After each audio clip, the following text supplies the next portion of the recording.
अब सर्कस में अगर भर्ती हो गया तो हाथी फुटबॉल खेलेगा, शेर बकरी के साथ भोजन करेगा। ये अजूबे है, प्रगति नहीं है। टिकट खरीद के हम उसको देखने के लिए जाते हैं, उसमें शेर और हाथी की प्रतिष्ठा नहीं है। तो बड़ा किसको करना है? भारत को करना है। और हम सब जानते हैं भारत केवल भूगोल का नाम नहीं है, भूगोल तो है ही, मातृभूमि महत्वपूर्ण है।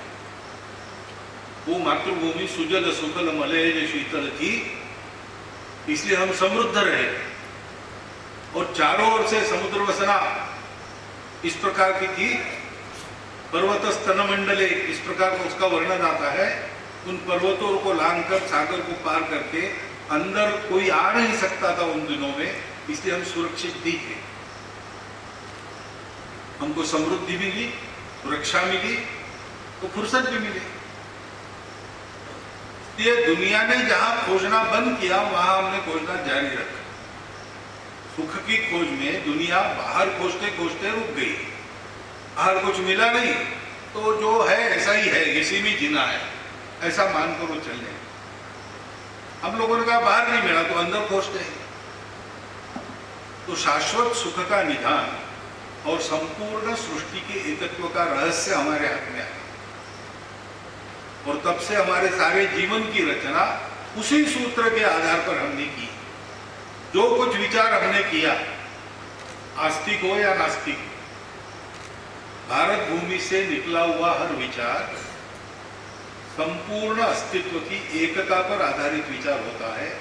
एकता है इसलिए अपनेपन पर आधारित विचार होता है, अपनेपन पर आधारित है इसलिए समन्वय पर आधारित विचार होता है। उस विचार के आधार पर नित्य जीवन जीने वाले हम लोग, शाश्वत सुख का निधान जो है उस परम तत्व की प्राप्ति में तपस्यारत हम लोग, इसलिए तेजोरथ, इसलिए भारत, ऐसे हम। अब ये सारा विचार है, उसके आधार पर एक भाव मन में धारण हमने किया है, उसको लेकर हम सदियों से जीवन जी रहे हैं। तो हमारी बातों में जो शब्द आए हैं वो उन भावों के वाहक। भाषा भावों की वाहक होती, केवल जानकारी नहीं देती, मन में भाव उत्पन्न करती है। भाषा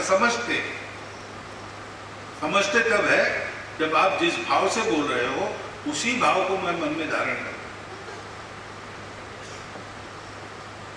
तो हमारी इस भाव की पृष्ठभूमि, विचार की पृष्ठभूमि, तत्व की पृष्ठभूमि, इसको व्यक्त करने वाले कई शब्द है जो अन्यत्र नहीं है, क्योंकि वहां वो कल्पना नहीं है, वो भाव नहीं है, वो परंपरा नहीं। जैसे धर्म शब्द है, धर्म की जो कल्पना है वो बाहर नहीं है, सभी भारतीय भाषाओं में उसके लिए शब्द है। बहुतांश धर्म शब्द का ही उपयोग करते हैं, या अन्यत्र कोई शब्द है, लेकिन उसके लिए शब्द है। इस कल्पना को व्यक्त करने वाला शब्द बाहर की भाषाओं में नहीं है। वहां पूजा पता है, खान पान रीति रिवाज के कड़क निर्बंध पता है, लेकिन मुक्त विचार से इस सारी विविधता में एक ही है, ये अनुभव करने की बात वहां नहीं है। कि वहां रिलीजन मालूम है, धर्म मालूम नहीं। अब विदेशी भाषा सीखकर हम अपनी भाषा भूल जाते हैं अगर, और धर्म को समझने का प्रयास रिलीजन के दृष्टिकोण से करते तो धर्म समझ में नहीं आता।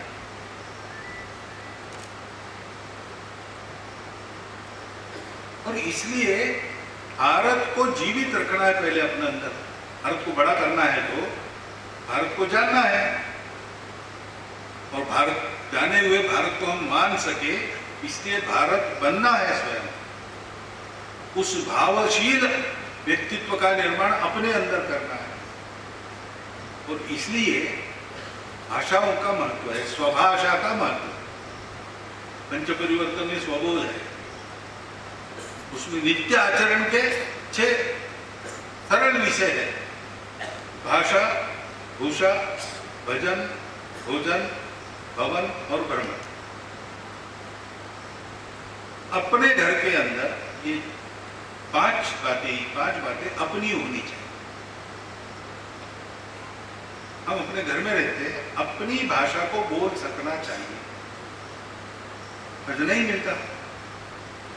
अच्छे शिक्षित घरों में भी बच्चों को 1 2 3 4 नहीं आता। हिंदी मातृभाषा तो है, लेकिन 1 2 3 4 कहते, 1 2 3 4 आता नहीं। 1 2 3 4 आए, इसमें कोई ऑब्जेक्शन नहीं है, इसमें कोई आपत्ति नहीं है, लेकिन 1 2 3 4 भूल जाए, ये बहुत बड़ा नुकसान है। अपनी मातृभाषा हमको पता चाहिए। फिर हम जहां रहते हैं उस प्रदेश की एक भाषा होती है।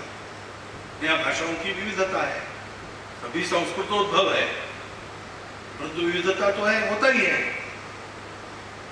आज की गणना से 12,000 साल पूर्व से जो लोग जीते आए, एक समाज के नाते, एक परंपरा लेकर, इतना होगा तो भाषाओं के अनेक प्रकार होंगे ही होंगे।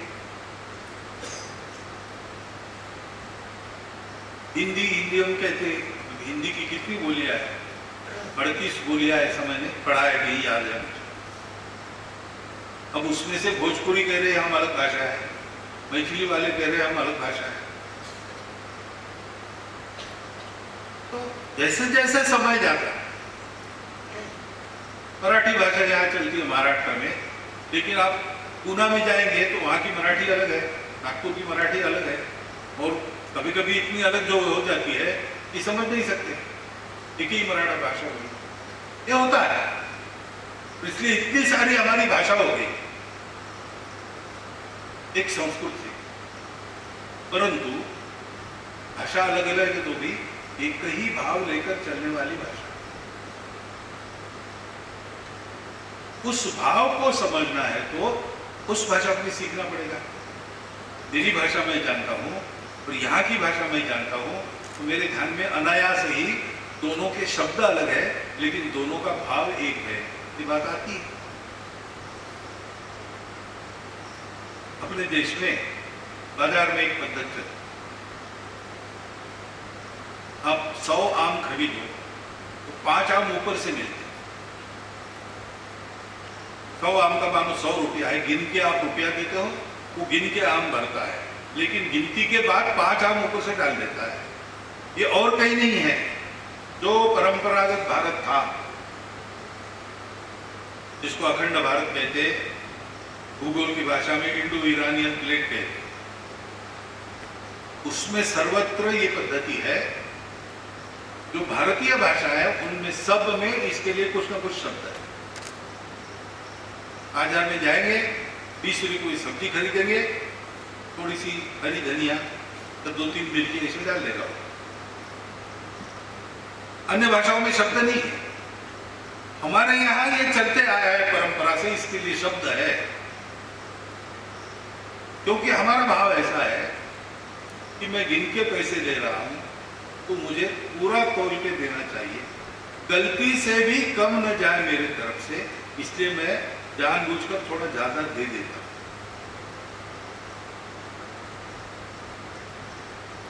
हम व्यापारी नहीं है, हमारा भाव व्यापारी नहीं।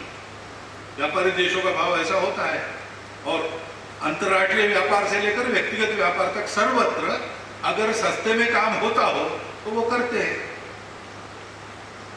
पैसा देने के बाद तोल में कम जाता है और सामने वाला स्वीकार करता है तो उनको चाहिए।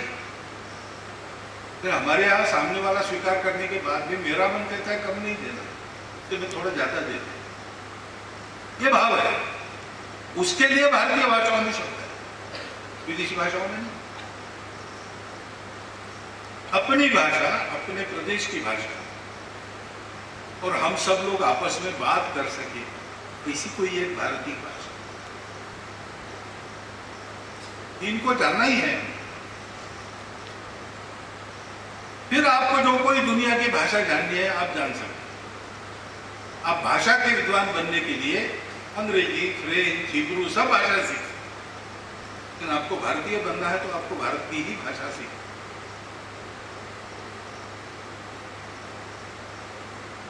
क्योंकि उसमें से जो भाव आता है उस भाव के अनुरूप जीवन जीना पड़ेगा। केवल भावना होने से नहीं चलता, भाव को अपने आचरण में उतारना पड़ेगा। और आचरण की बात है वो तो आदत की बात है। बुद्धि से मालूम है आचरण कैसा चाहिए। कोर्ट में प्रसंग आया, एक सज्जन को पकड़ा, अफीम खाता है, आरोप था नशा करने।